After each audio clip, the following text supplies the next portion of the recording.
જિલ્લાના વિભાજનને લઈને કાંકરેજ તાલુકામાં રોષ યથાવત। આવતીકાલે ભારતીય કિસાન સંઘ દ્વારા મામલતદાર પાસે આવેદનપત્ર રેલી યોજી ભારતીય કિસાન સંઘ દ્વારા મામલતદારને આવેદનપત્ર આપી બનાસકાંઠા જિલ્લામાં યથાવત રાખવા કરાશે માંગ।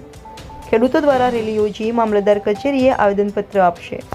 India 24 news Banaskantha. હું ભારતીય કિસાન સંઘ પટેલ વાઘાભાઈ રમાભાઈ તાલુકા પ્રમુખ વતી સરકારને જે વાવ થરાદ બનાસકાંઠામાંથી જિલ્લો બનાવ્યો એ અમને કોઈ વાંધો નથી, પણ સરકારને હું એમ કહેવા માગું છું કે અમને કોકરેજ તાલુકામાં અમારે બનાસ નદી બનાસ માતા તરીકે ઓળખાય છે અને અમે કોકરેજ તાલુકો અમારી ગાય માતાનો અમે અમારો તાલુકો પડ્યો છે। હવે સાહેબ તમે અમને 60-70 તો બરાબર છે, તમે 80-90-100 કિલોમીટરના ગાળામાં ઘાલ્યા ઉગમણેથી આથમણે અમારે કોઈ એમાં અમને કોઈ અમારા તાલુકાને કશું કોઈની હેત બેસતું નથી। અમારે શું કેમ ખોટા હેરાન કરો છો? અમારે તો બનાસકાંઠામાં રાખો એવી મારી ખેડૂત વતી કોકરેજ તાલુકા પ્રમુખ વતી ખાસ અપીલ છે। અને નકે અમે કાલે આ વિશે આવેદનપત્ર આપવાના છે।